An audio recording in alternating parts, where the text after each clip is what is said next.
तो हमारे पास इसमें फोर्थ एग्जाम्पल है जो कि find the greatest length of a wooden scale which can be used to measure 540 centimetre and 360 centimetre exactly. हमें एक स्केल की लेंथ मालूम करनी है जिससे हम, और वो उसकी लेंथ जो है वो ग्रेटेस्ट हो, यानी सबसे बड़ी स्केल की लेंथ मालूम करनी है जिससे हम 540 और 360 सेंटीमीटर का कोई पैमाना हो उसको इजीली मेयर कर सकें।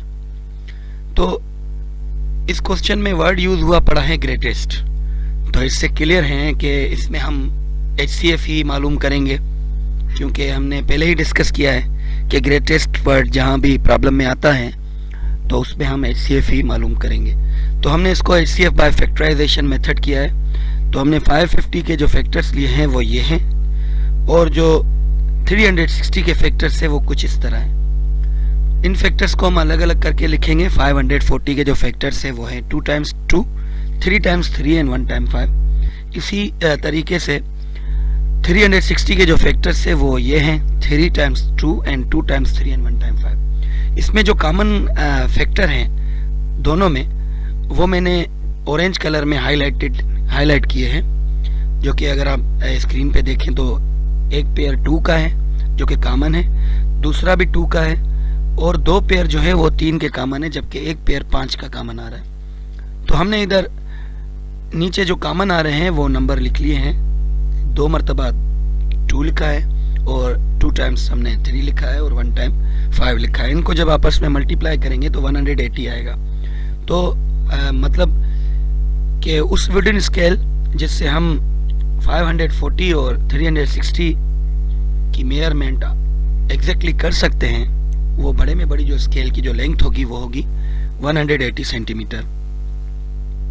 इसके बाद हमारे पास फिफ्थ एग्जांपल है, find the greatest number which divides 232 and 305 leaving 7 and 5 respectively as remainder. तो हमें क्या करना है इसमें जो कि वही सेम वर्ड ग्रेटेस्ट यूज हुआ पड़ा है, तो इसीलिए हमें पता है कि इसका HCF निकालेंगे।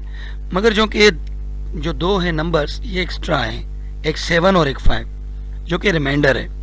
तो जो 7 है वो रिमाइंडर है 232 का, और जो 5 है वो रिमाइंडर है 305 का।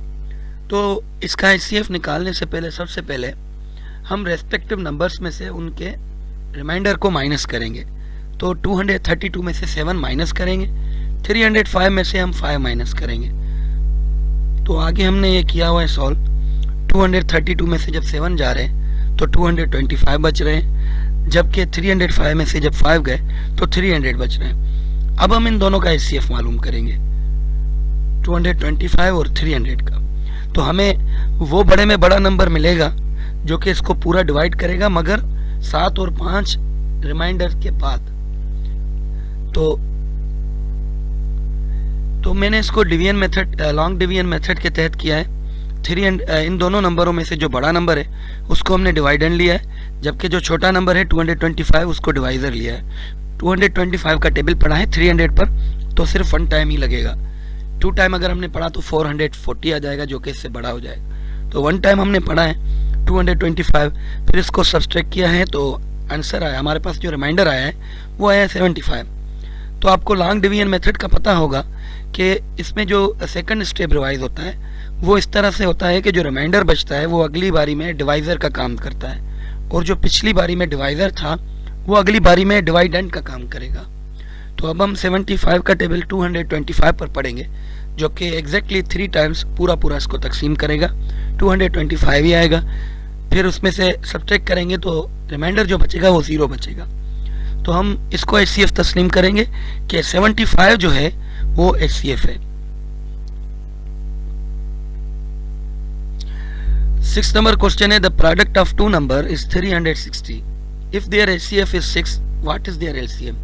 तो कुछ इस तरह से भी क्वेश्चन जॉब अपॉर्चुनिटीज की जो टेस्ट होती है उसमें आते रहते हैं कि अगर 2 नंबर्स हैं उनका प्रोडक्ट 360 है, अगर उनमें से एक नंबर HCF है तो दूसरा LCM जो है वो मालूम करें।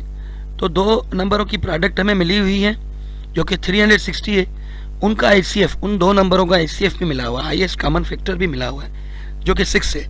हमको उन दोनों नंबरों का LCM मालूम करना है, लीस्ट कॉमन मल्टीपल मालूम करना है। इस केस में हमारे पास दोनों नंबर्स मालूम नहीं है मगर उनके प्रोडक्ट मालूम है, तो इसमें हम एक फार्मूला यूज़ करेंगे जो कि HCF और LCM के रिलेशन का फार्मूला है। तो वो कुछ इस तरह है कि LCM और HCF की प्रोडक्ट यानी LCM और multiply HCF is equal to first number multiply second number. वो जो दो नंबर जिनका हम HCF या LCM मालूम कर रहे हैं वो आपस में मल्टीप्लाई होंगे यहाँ पे, और सेकंड साइड पे हमने LCM और HCF को मल्टीप्लाई कर देना है। तो इन दो, इस साइड को, राइट हैंड साइड को first number multiply second number को हम ऐसे भी लिख सकते हैं कि प्रोडक्ट ऑफ टू नंबर। तो इस फार्मूले को हम इस तरह भी लिख सकते हैं कि LCM multiply HCF is equal to product of numbers. तो हमें प्रोडक्ट ऑफ नंबर्स भी मिला हुआ है और HCF भी मिला हुआ है। हमें क्या मालूम करना है? LCM मालूम करना है। इस फार्मूले में सिर्फ हम वैल्यूज पुट अप करेंगे जो कि हमारे पास LCM की वैल्यू नहीं मिली हुई, LCM हमें मालूम करना है, इसीलिए हमने LCM सेम रखा है, जबकि HCF हमारे पास 6 मिला हुआ है, ये 6 मिला हुआ है। तो is equal to product of numbers हमारे पास 360 मिला हुआ है, तो प्रोडक्ट ऑफ नंबर्स की जगह पे हमने 360 रख दिया। 6 यहाँ पे मल्टीप्लाई हो रहा है, हमें LCM की वैल्यू मालूम करनी है, तो LCM के साथ जो नंबर मल्टीप्लाई होता है वो उधर जाके डिवाइड हो जाता है।